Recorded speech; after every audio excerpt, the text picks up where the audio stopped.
The women head to Disneyland while the men fly to Disney World. And well, at least they enjoyed some good weather while it was snowing up here. See how they fared next, right here on Owlsports Update. Let's go.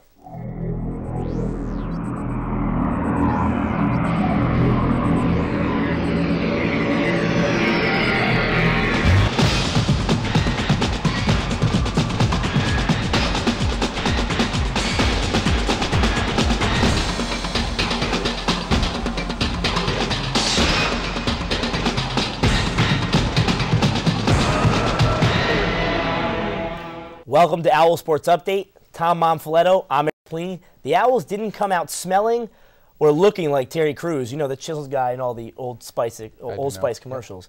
Instead, they left the Old Spice Classic tournament dropped out of the top 25. And a dismal end to the football regular season got a little brighter as 11 Temple players, count them, earned some well-deserved postseason hardware.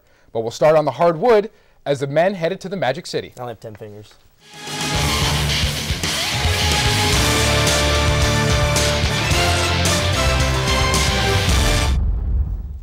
With a 2-0 record and a top 25 ranking, the Owls flew to the land of the Country Bear Jamboree for the Old Spice Classic. The tournament promised the Owls 3 games against competition from the SEC, ACC, Big 12, and Big East. Whether they would land in the winner's bracket was to be determined. And unfortunately, a nor'easter of a cold streak didn't help their cause. Temple taking on the Cal Golden Bears. Ramon Moore to Michael Eric, and you take 2 of his 4 on the day. But you know what? You know who the best dunker on this team is, hands down? Nope. TJ Delicious. Check that DeLeo. 2 hands, get some.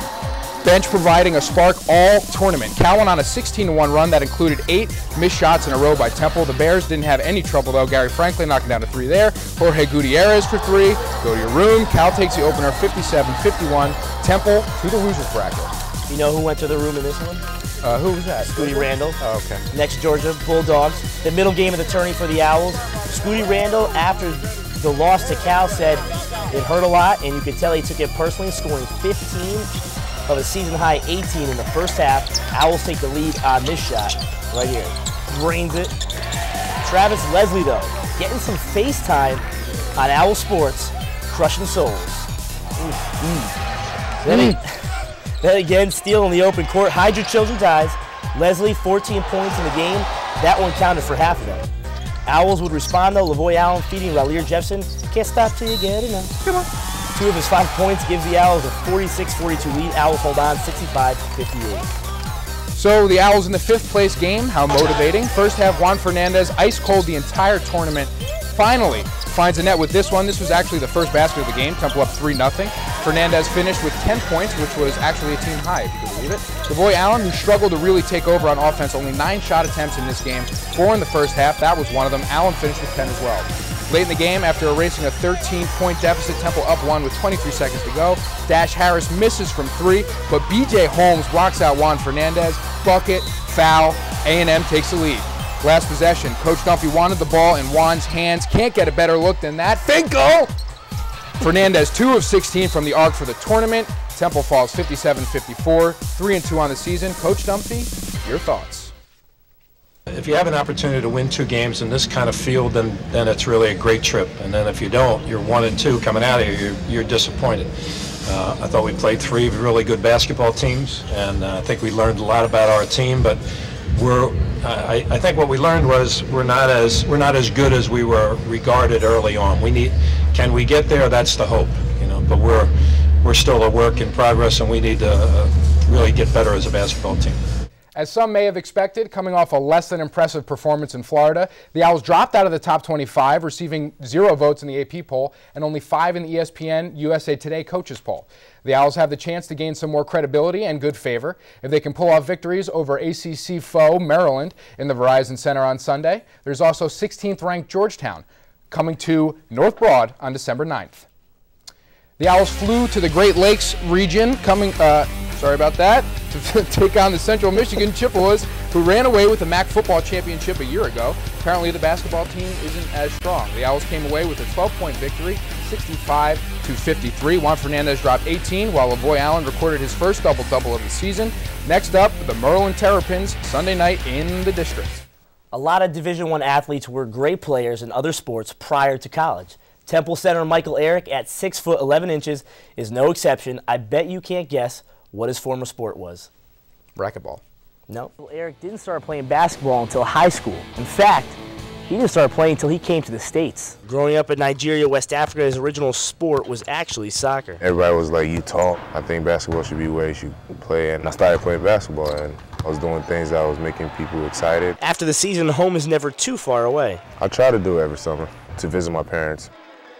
Eric's closest family member is actually his older brother, who resides in Delaware.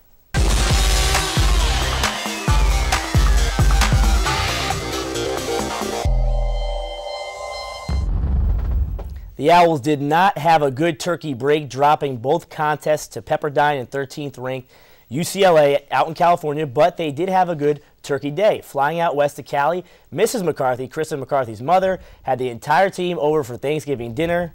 Back at home, post-Thanksgiving break, the ladies come across another tough team with legendary coach Vivian Stringer and the Scarlet Knights. Owls a chance to earn consecutive wins against Rutgers, something they've only done once in school history. Quita Wallace said after the game she looks forward to this every year. She came out strong with 10 points in the first half. Chelsea Lee of Rutgers, though, right there, had an answer with posting 11 in the first half, and Rutgers would have the lead 30-25 at the half. Early in the second half, Shea Petty goes down. Okay, stay with me, this is important. It's called foreshadowing. We're good at this at Owlsports.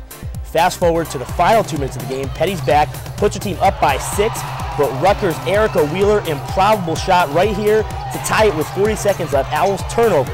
Lee, a chance to go up. No, Owls ball. Petty said after the game on this play she thought about taking a 3 here. Go to the line. Owls shooting 60% of the season. Lucky for the Owls. Petty shooting 80%. Owls will win 60-58. We didn't see any of Kristen McCarthy in those highlights, but she did score 13 points for the Owls and a season high of 22 over turkey break against UCLA. McCarthy struggling this season and is now just shooting over 33% from the field and showing signs of consistency. Kristen Foley, Owl Access color analyst, said after the game, she's a scorer, she just has to keep shooting and she'll find it. Do not go anywhere. Dan Koob joins us in studio. Koobs. All MAC selections are out and Temple's got a long list. And find out Temple's choices for bowl games. It could involve a large quantities of potatoes. You'll just have to stay tuned to find out. Pull your face mask down. All right. What about the chest guard? It looks loose. Is it loose? All right. What about the shin guards? All right. Okay. Here comes the heat.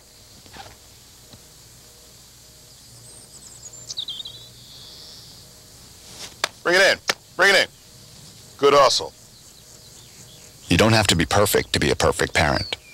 There are thousands of teens in foster care who would love to put up with you.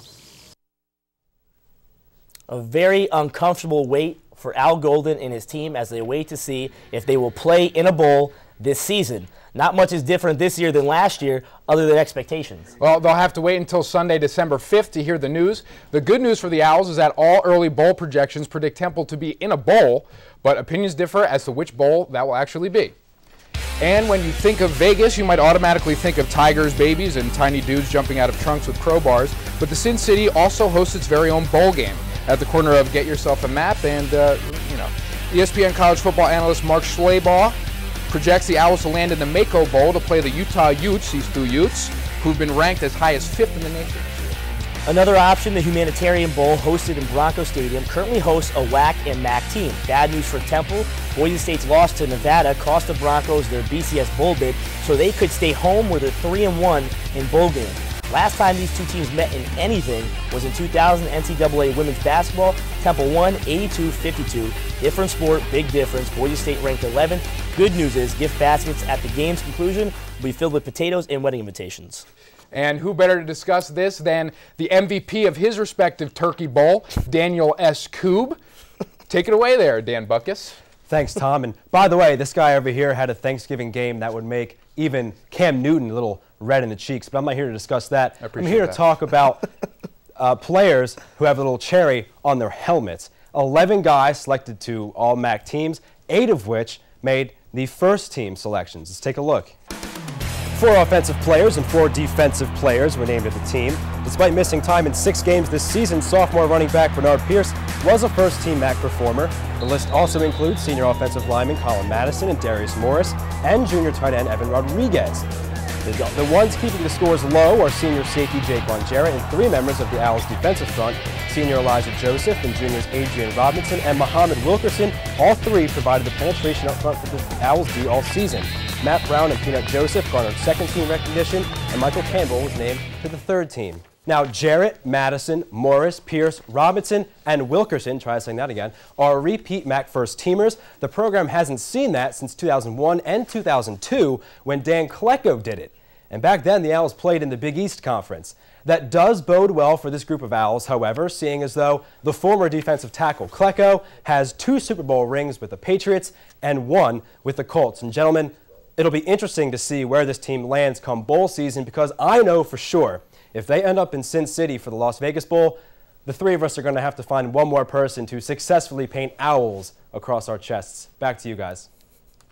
Coobs, you inspire me, and nobody flocks together and fills the passion buckets like the Temple Owls. Thank you, Daniel. 8 first-team All-MAC selections, 2 years in a row with at least 8 wins, and an opportunity to go to a bowl game. It's crazy to think about it when you consider in the mid-'90s, during the Ron Dickerson era, the team was 8-47. And during that time, an up-and-coming journalist named Stephen Anthony Smith covered the team before he became one of the most recognizable sports commentators in the country. Stephen A. Smith joined Temple Sports Hour, a radio show hosted by Dan Koob, Eric, and myself, to give us his thoughts on the program's remarkable turnaround. I covered Temple my first 3 years in Philadelphia from 1994 to 1997. I thought it was an absolute atrocity. It was an abomination. So to see them get to this point, I'm proud of them. I really, really am. I'm very, very happy for the university. They deserve it. I think that Temple is a tremendous university that does so much good for so many people, particularly those that are disenfranchised. And so it's really, really good to see them doing good things. I'm really proud of them. Well, Eric, some great admiration from a well-known guy. If you were to choose which bowl, he said they were bowl-bound 2 years in a row. If you were to choose which bowl that you wanted to go to, what would it be? I would choose the Boise State one because I have a obscene obsession with potatoes. That's excellent. That's a great answer. That's what I do. Temple's baseball team visited Shriners Hospital for Children to spread some holiday cheer. The Diamond Owls put up decorations, sections of the hospital for the children. 4 Temple fencers just competed in the North American Cup in Milwaukee, Wisconsin. Headlining the group, Kamali Thompson finished 6th in saber, earning her a medal as a finalist. We talked about her before. McCarthy, season-high 22 points against 13th-ranked UCLA, now averaging 12 points per game on the season. Last season, she averaged 14.5. She's getting better. Tom, this is the second to last show, but the season does not end for us after next Thursday. 1 week away from the Temple Update Owlsports Basketball Showdown. Remember, kids, sports are cool.